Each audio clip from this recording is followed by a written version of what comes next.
Žijeme dva zdanlivo oddelené svety.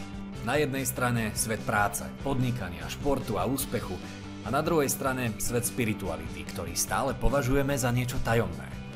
V tomto podcaste certifikovaný mentálny coach Lukáš Piperek tieto dva svety spája. Rozpráva o potenciáli, o schopnosti tvoriť, dosahovať výsledky a to všetko bez zbytočného preťaženia a stresu. Toto sú dva svety s Lukášom Piperekom. Vítam vás pri ďalšej epizóde a dnes sa budeme venovať téme, ktorá je vždy aktuálna, nikdy neomrzí a je veľmi vďačná, lebo sa týka, dovolím si tvrdiť, každého z nás. A tou témou je sebadôvera.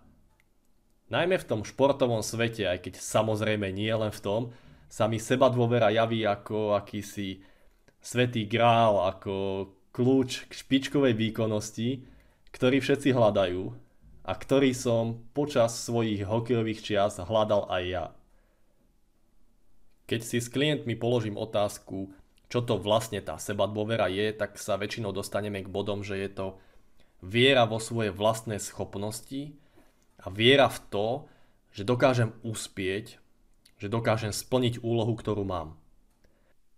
No a keď máme túto stručnú definíciu, poďme sa pozrieť na to, čoho je sebadôvera produktom. Inými slovami, z čoho vychádza, čo je jej zdrojom.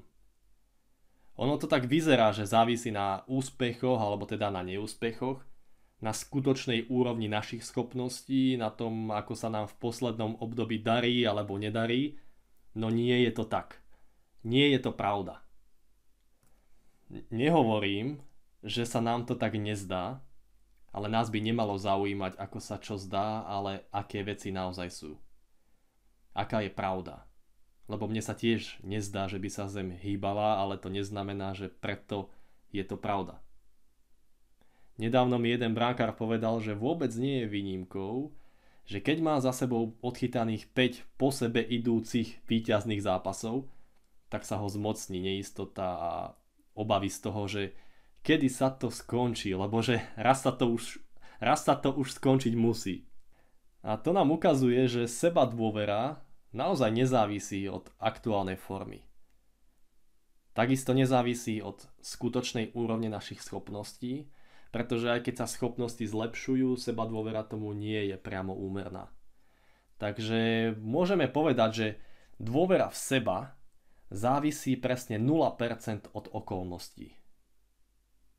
Zdrojom sebadôvery nie je to, ako sa nám darí, nie sú úspechy, nie sú uznania alebo dôvera od ostatných a nie sú ním ani naše schopnosti.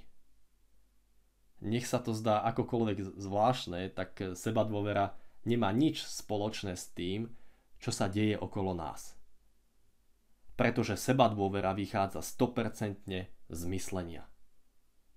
Nie je to 99% myslenie a 1% okolností alebo nejaký iný pomer. Je to tak, že presne 100% sebadôvery vychádza z myslenia v danom momente. Takže buď si myslím, že na to mám, že moje schopnosti sú dostatočne dobré na to, aby som splnil cieľ a teda cítim tú vieru v seba, ten pocit, alebo si myslím opak, že na to nemám, že moje schopnosti nie sú dostatočné na dosiahnutie cieľa a že nesplním tú úlohu, ktorá ma čaká. No a tu sa dostávame k dvom omylom súvisiacich so sebadôverou. Tým prvým je, že si myslíme, že ju potrebujeme na to, aby sme boli schopní podať dobrý výkon a mám tým na mysli akúkoľvek oblasť, nebavme sa len o športe. A keby to tak bolo, keby som naozaj sebadôveru potreboval na dobrý výkon, tak potom vždy, keď sa cítime dobre, tak by naše výkony boli dobré a naopak, keď sa cítime neistí, náš výkon by dobrý nebol. A hoci sa to častokrát deje práve takto, nie je to pravidlo. Každý z nás zažil momenty, kedy si neveril, ale dosiahol fantastický výsledok. A platí to aj naopak. Keby ste sa teraz cítili neistí a spustil by sa požiarny alarm, To znamená, že by ste okamžite museli opustiť miesto, kde ste. Vaša schopnosť utiecť by nebola ovplyvnená tým, ako sa cítite. Jednoducho by ste utekali a neriešili by ste to, či si veríte alebo nie. A práve v tom je tá pointa. Našou úlohou nie je meniť, ako sa cítime, ale hrať, prezentovať, predávať, proste robiť to, čo máme robiť. To, na čo sme tam. A tu sa dostávame k druhému mylnému presvedčeniu. Ako náhle necítime seba dôveru a myslíme si, že by sme mali, snažíme sa ten pocit dosiahnuť. Lenže ako sme povedali, zdrojom seba dôvery je myslenie v danom čase, v danom momente. A myslenie je z veľkej miery nevyspytateľné. Žije si akoby svoj vlastný život a v skutočnosti sa odohráva mimo našej kontroly.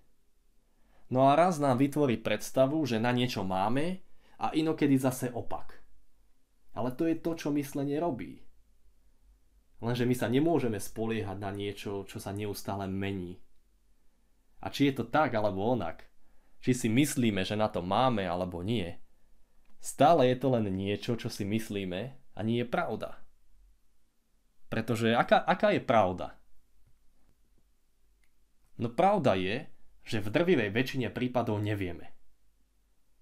Nevieme, či naše schopnosti sú dostatočné alebo nie. Nevieme, či splníme úlohu, či splníme cieľ. Ale našou úlohou nie je na to prísť. Čo sa stane, keď namiesto toho, aby sme sa premýšľaním snažili nájsť odpoveď, ktorá je koniec koncov aj tak len vymyslená, zostaneme OK s tým, že nevieme. Zostaneme v pohode s tým, že jednoducho nevieme. Pretože ak sa nesnažíme nájsť odpoveď, ak nepremýšľame, tak neistota neexistuje. A aký je to pocit, keď neistota neexistuje?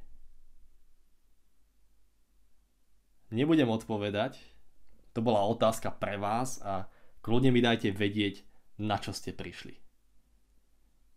Takže toľko dnes na tému sebadôvery. Chcem vám dať do pozornosti ešte blížiaci sa workshop Objav sám seba, ktorý sa teraz koná každý mesiac v Banskej Bystrici. Viac info nájdete na www.lukaspiperek.sk. No a ja sa na vás teším pri ďalšej epizóde podcastu Dva svety s Lukášom Piperekom. Ahojte.